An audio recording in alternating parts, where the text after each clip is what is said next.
Age of Enlightenment, Part 9. The bully backs down. you know, I knew it was coming. I was just waiting to do this post at some point during the day when our knucklehead president suspends all of the tariffs. It was coming because the stock market was tanking. And even MAGA has money in the bank.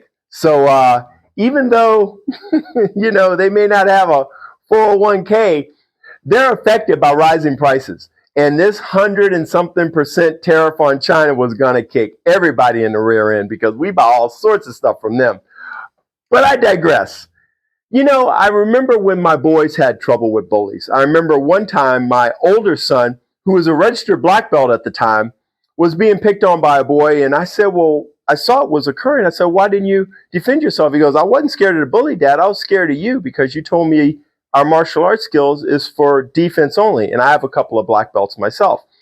And I said, you're right. So we went to talk to the dad. And I told the dad, I said, hey, I just want you to know I saw your son bullying my son. And the reason he didn't do anything is because he was scared of my reaction. I just want you to know I've given him the green light to defend himself.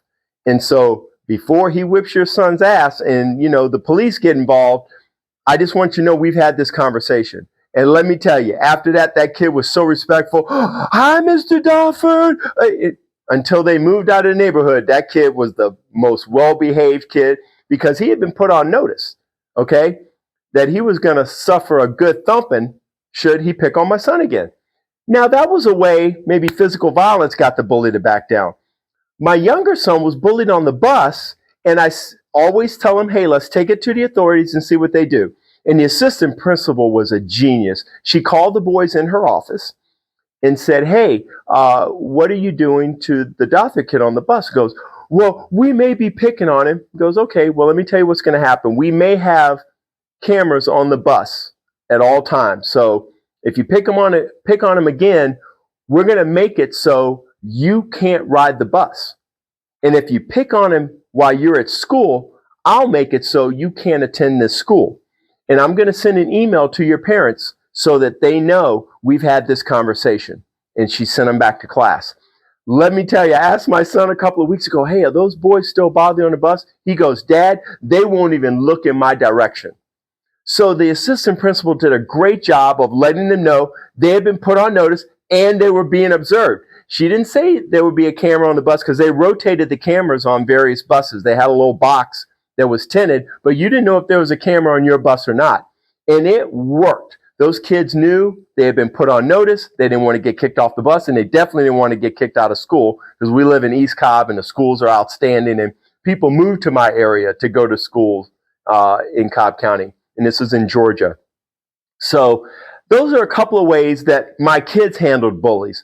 And I think our president, who is a bully, and he's been bullying other countries with these tariffs, I think he suffered a little bit of both. I think China kicked his ass because he saw that we need their products, full stop. So we are not going to be able to replace their manufacturing in enough time to save our economy.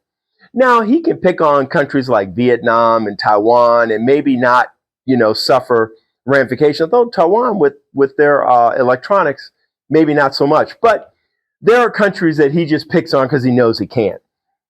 But he got a little bit of, hey, the stock market's tanking. Hey, this China tariff is going to cause prices to go up everywhere. And that's not going to be good for any of us because when we go home, our constituents are going to light us up like they already have been on the Republican side, at least.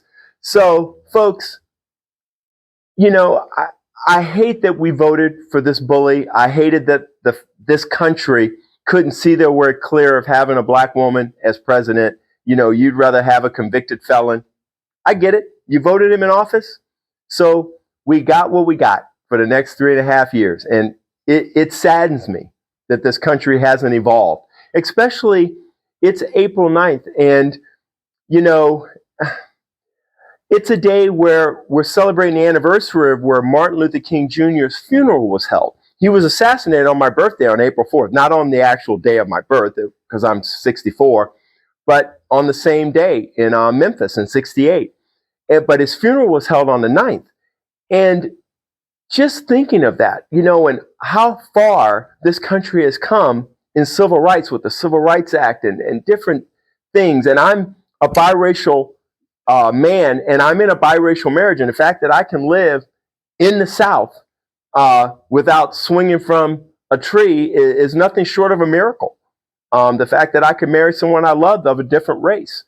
And in the mid 70s, that was illegal. Actually, in 1972, I believe the Supreme Court case made it legal with Loving versus the state of Virginia, if I'm remembering just off the dome.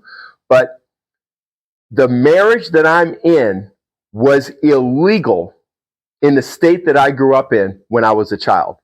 That lets you know how far we've come as a country.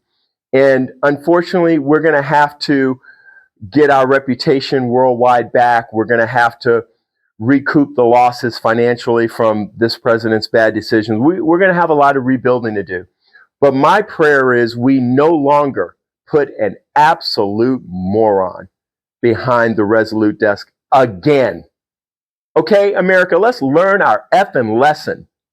Okay? And let's move on with competent leadership after this knucklehead is finally voted out of power and his henchmen with him. So start getting involved. Local politics, dog catcher, judge, secretary of state. I don't care what the election is. Get involved in local elections, because it's the local election that leads to knuckleheads like what we have in the Oval Office now if we don't pay attention to them. So let's do that. All of us, myself included. Okay? And we'll make this place a better country. But I think we got about 3.5 more years of extreme pain to suffer before we wake up and, as an electorate, do the right thing. Okay? Let's go.